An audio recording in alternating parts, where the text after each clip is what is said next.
नमस्कार, न्यूज 69 में आपका स्वागत है। मैं हूं आपकी साथ अंकिता। चलिए बढ़ते हैं मुख्य खबर की ओर। कांग्रेस ने बुधवार को संयुक्त पत्रकार वार्ता आयोजित कर प्रदेश की भाजपा सरकार पर नर्सिंग शिक्षा में हुए अब तक के सबसे बड़े घोटाले को छिपाने और दोषियों को संरक्षण देने का आरोप लगाया। पत्रकार वार्ता को कांग्रेस मीडिया विभाग के अध्यक्ष डॉक्टर मुकेश नायक की उपस्थिति में कांग्रेस प्रवक्ता विवेक त्रिपाठी, एनएसयूआई प्रदेश उपाध्यक्ष रवि परमार एवं एनएसयूआई भोपाल जिलाध्यक्ष अक्षित तोमर ने संबोधित किया। कांग्रेस ने दावा किया कि भाजपा के शासन में पहली बार ऐसा होगा जब सैकड़ों शासकीय नर्सिंग कॉलेज मान्यता से वंचित हो जाएंगे, क्योंकि अधिकांश कॉलेजों में स्टाफ और बुनियादी ढांचा मानकों के अनुरूप नहीं है। मध्य प्रदेश शासन की 16 अक्टूबर 2018 के राजपत्र अनुसार प्रत्येक नर्सिंग कॉलेज में अनिवार्य रूप से हमारे दिए हुए सुझाव, हमारी की गई शिकायतें, उन पे किसी भी प्रकार से कोई गंभीरता नहीं ले रही है। आज हम जो चिकित्सा शिक्षा के विषय में आपको बताना चाहते हैं, आपको पता होगा कि मध्य प्रदेश में शिक्षा विभाग में नर्सिंग का एक महाघोटाला हुआ, जिसके कारण पूरे देश भर में मध्य प्रदेश की छवि धूमिल हुई है।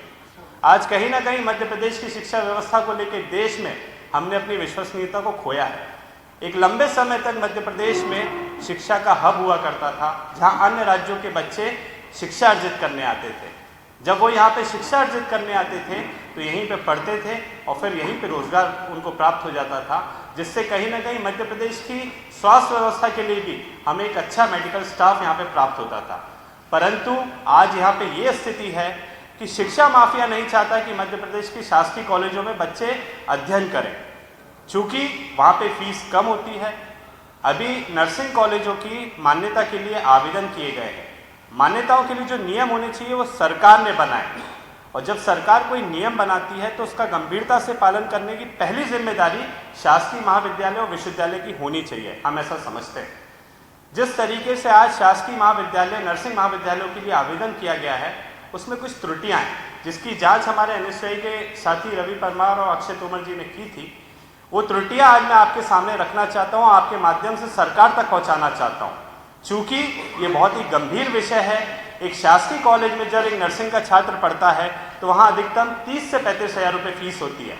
परंतु अगर उस शासकीय महाविद्यालय की मान्यता चली जाए तो मजबूरन इन छात्रों को प्राइवेट कॉलेज की ओर रुख करना पड़ेगा, जहाँ की फीस लगभग 70,000 रुपये से 1 लाख होती है, दुगनी, लगभग दुगनी। तो निश्चित ही ये गरीब बच्चा, उसके पास कोई मैं समझता हूँ रास्ता नहीं बचता, या तो वो शिक्षा को छोड़ देता है या नर्सिंग की जगह और कोई छोटे मोटे कोर्स करता है। जिस प्रकार से आज शिक्षा माफिया शासकीय महाविद्यालयों को, शासकीय विश्वविद्यालयों को खत्म करने का यहाँ पे कार्य कर रहा है, और पूरी तरीके से भाजपा सरकार उसमें उनका सहयोग कर रही है, तो ये कहीं ना कहीं भाजपा सरकार की कथनी और करनी में अंतर दिखाता है। मुख्यमंत्री महोदय अभी कुछ दिनों पूर्व एक मेडिकल कॉलेज का उद्घाटन कर रहे थे। वहाँ पे वो बड़ी बड़ी बातें कर रहे थे कि अगले 5 साल के अंदर मध्य प्रदेश में 50 से ज़्यादा मेडिकल कॉलेज वो खोलने की बात कर रहे थे। तो ये कथनी सुनने में तो बहुत अच्छी लगती है। मध्य प्रदेश का नागरिक हो तो बहुत अच्छा लगता है सुनने में कि अब हमारे प्रदेश में 50 से ज़्यादा मेडिकल कॉलेजेस खुलेंगे, सीटें बढ़ेंगी, नया मेडिकल स्टाफ आएगा। परंतु करने क्या है? आज ये मध्य प्रदेश का दुर्भाग्य है। यहाँ का एक मेडिकल कॉलेज, गजराज मेडिकल कॉलेज, उसकी मान्यता चली जाती है। ये किसकी गलती है? ये भाजपा सरकार की गलती है। आज आने वाले समय में जो छात्र ये सपना देख रहे हैं कि वो मध्य प्रदेश के शासकीय नर्सिंग कॉलेजों में पढ़ाई करेंगे, शिक्षा अर्जित करेंगे, सस्ती शिक्षा होगी, गुणवत्तापूर्ण शिक्षा होगी, तो उनको कहीं ना कहीं उनके भविष्य के साथ में खिलवाड़ करने का कार्य यहाँ पे भाजपा सरकार कर रही है। हमारे साथी रवि परमार ने इस पूरे मामले को बहुत ही बारीकी से इसमें अध्ययन किया है, और इसमें जो त्रुटियां हैं वो मैं उनसे अनुरोध करूंगा कि आपके माध्यम से सरकार तक पहुंचाए।